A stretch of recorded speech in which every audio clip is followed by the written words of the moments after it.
রোমের একটি উদ্যানে একটি ফোয়ারার মাথায় সুন্দর একটি ডলফিনের মূর্তি রাখা আছে। সেখানে অনেকেই সেই সুন্দর মূর্তিটি দেখতে আসেন। একদিন সেখান থেকে কেউ একজন সেই সুন্দর মূর্তিটি চুরি করে নেয়।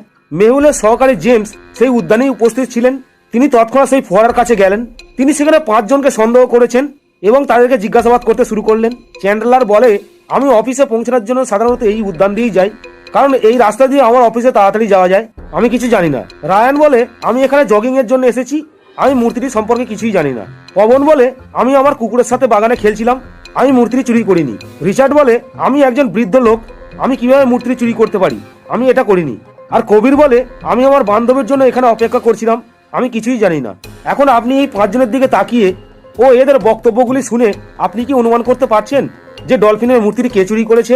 চ্যান্ডলার, রায়ান, পবন, রিচার্ড না কবির?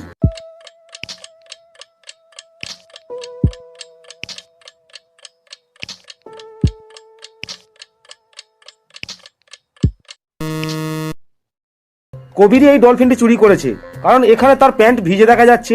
তিনি ডলফিনটি চুরি করার জন্য ফোয়ারার ধারে গিয়েছিলেন এবং ফোয়ারার জলেই এই প্যান্টটি ভিজেছে। অর্থাৎ কবিরই হলো আসল চোর।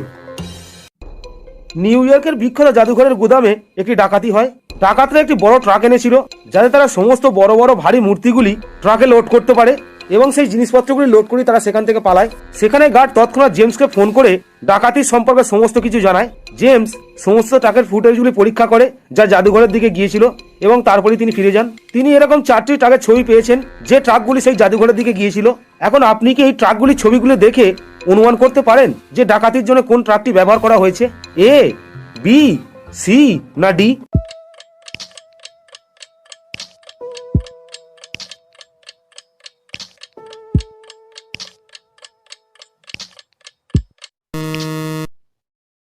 এই বি ট্রাকটি জাদুঘরের সমস্ত মূল্যবান জিনিসগুলি চুরি করে পালিয়েছে।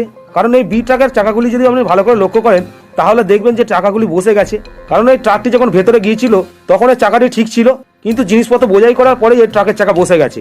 অর্থাৎ এই বি ট্রাকই হলো সেই ট্রাক যে জাদুঘরের সমস্ত মূল্যবান জিনিসপত্রগুলি চুরি করে নিয়ে পালিয়েছিল।